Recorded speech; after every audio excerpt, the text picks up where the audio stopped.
comment, or can I just start? Ask away. Okay, so good win tonight. It's Aya Abdi for Development Detail.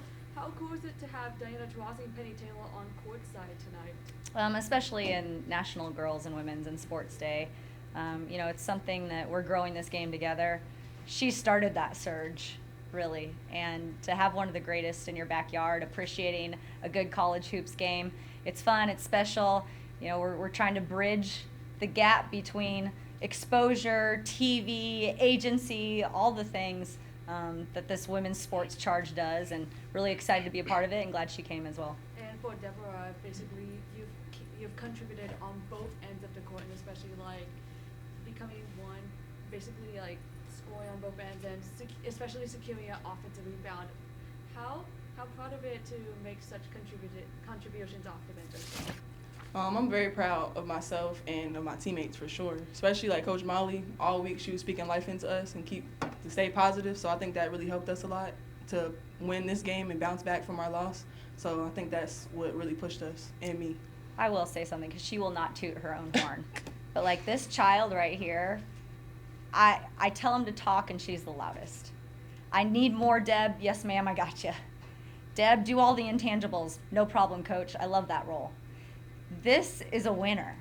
This is what we want our program to be built on. This is who we want to continue, the types of kids we want to recruit. So the fact that she had, what'd she have, 18 and 9? Yeah, it speaks volumes. But you guys, she got that deflection when we need it, and the ball bounced, and clock time ran off. She got a rebound. She kept it alive. She was talking. Like all the intangible things that didn't show up on this box score is Deborah Davenport, and I'm so proud of her. Thank you. Deb, what's that like during that period? It means everything, especially like everything coming from her, because she pushes me to be the best that I can be. So that speaks life into me and to produce on the court and to be a better teammate, especially. So they mean everything. You were saying after Kansas State that if you're going to win, you're going to have to do it on defense. Mm-hmm. And it seems like you did that tonight, and you also needed bench scoring more than you had against Kansas State, and Deborah and others provided that. Yeah, I think it's amazing when you're hitting shots and then when another person can hit shots, right? We rely on Brackens and Gabby and Elle a lot, but then you can see the weapon that Deb can be and others can be to hit shots and help our team. So the fact that we didn't take I remember a few in my mind, but we didn't take very many bad shots, and we got good shots, so our percentages were up. And then Deb was a threat, so they had to guard her. They couldn't just focus on one or two of our players on the court. So I think that helps spread the ball around, but also spreads the defense and puts some pressure on them when we've got more scorers on the court. So Deb was definitely that for us today. And Coach, early on, it seems defensively too. I mean, obviously you held them to 17 points below their average, but I mean they were challenging shots. But even after a while, it seemed like they were just missing open shots too. I mean, what adjustments were you, making defensively? We were trying to do both well. We were trying to help and tag on rollers and dribble penetration, but have a sense of urgency to get back out on shooters. So rush them a little bit more, maybe make them a little bit more uncomfortable by being in their face sooner. We said we had to have a sense of urgency this game. And I'm very proud of how they approached it. We actually, after our Kansas State game, we didn't have a physical practice. We had a mental practice. And I turned over a blank sheet of scout papers, and they had to watch Oklahoma State, and they presented the scout. So things matter to us. We're talking about margin of error. So our margin is so small in these games, in any Big 12 games. We've seen it across the board. So I really wanted them to get a feel of who they were, and they did it. I think it was a fun exercise for you guys too. And they learned how much work goes into scout. Shout out to Abby. Abby did the whole scout, our assistant coach, and then I'm like, well, we're gonna get a third draft with them in. But it was good. So they did scout. We had a mental day. We really talked as a team how to get on the same page. And then I kicked them out. We didn't practice. And then yesterday we had a pretty intense practice. You might need to do that again. Oh gosh, asking for a day off already. But we had an intense practice with our vocal cords, with our changeover. And it wasn't too much pounding, but we emphasized what we needed to emphasize. And that showed up on the court tonight, which I was proud of that carryover. Coach, you have 1 month left in the regular season. What do you want to see from your team down the stretch? We said the tougher team, the team that fights the most will win this game. So there's no other option. We don't know if we're going to make 7 threes next time, if we're going to make 10 threes next time, if we're going to have 5 rebounds for Deb, she's going to have 10 rebounds. Who knows? There's effort that is involved in that, but really you can control the defensive end. You can control communicating and talking. You can control getting on the floor for loose balls. You can control grabbing that thing out of the air. Every 50-50 ball is 100% ours. So the team that fights, the team that's the toughest and plays the hardest, I'll bet on them.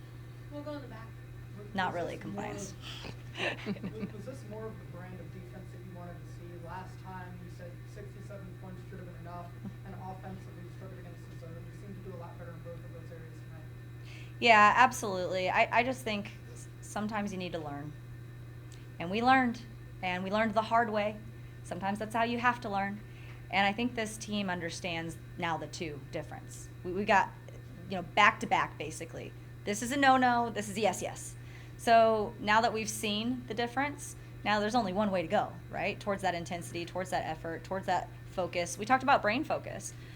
We pulled a lot of clips and I showed them where we had brain lapses. And I don't even know if they know that in the middle of the game. But talking your way through that can cover up a lot of mistakes, which that's what we practiced and that's what we saw today. We weren't perfect, but I think we covered up a lot of our mistakes through communication. Coach, this is your first big quad 1 win. That definitely helps you in the rankings. How does it feel to beat Oklahoma State and notch a quad 1 win? Because it seems you got to have some of these wins. I mean, we dropped a couple that we didn't think we should have. Now we got to go get one that maybe other people think we shouldn't have. I'm always really confident in this team. I've told them we can win every single game we play in this conference, or we can lose every single game in this conference moving forward. That was after the K-State game. So now the decision is up to us. And they really, I think, took the messaging to heart. And they probably had some chats outside of just our coaches' huddle. This team wants to win. This team wants to win, and they're willing to do whatever it takes to win. And you have another quad 1 on Saturday against Baylor. What can you take away from this game going into Waco? Yeah, I'm excited. That was the last game last year for me, was at Waco and Baylor, so a little familiarity of how they play and the surroundings. But it's the same thing. It's got to be the same approach. What's it going to take to win this game? We've got to practice that and then have it carry over on the court. But then we have to just do it with a little extra fight, a little extra hustle, a little extra communication. We know this team needs that extra to be able to win these games. Molly, what went into the extra details when announcing the starters here on breast cancer? It just means it's bigger than basketball. I told him in the locker room, our fight should be easy tonight. Think about it. Think about the perspective. Our fight should be easy. There's a lot of survivors and fighters out there, a lot of supporters. We're all in our bubbles of our lives, but here we are through basketball, can bring everyone together, wrap our arms around each other, acknowledge the fight, acknowledge the toughness, be there for one another. I just think it was a great nod to community and family. And so it was fun. It was a blessing to us. I know it really means a lot for people to show up, but we don't just wear this pink to wear pink. We talk about it. We bring everyone in. We invite people, and it was a special moment. Deborah, when you were asked about Diana Taurasi, does it even resonate with you that she's sitting there watching you, or does that not really matter when you're playing the game? I kind of forgot she was sitting there. I'm not gonna lie, because it's not even just her. See, they were brain focused. Even like the crowd, I forget about the whole crowd. I can't hear nothing while I'm on the court besides Molly. That's it, or my teammates. So, I mean, it's cool to have her there. Like, don't get me wrong. Like, she's amazing. So, I appreciate her coming out and watching us and taking the time. So, but I really didn't see she was there.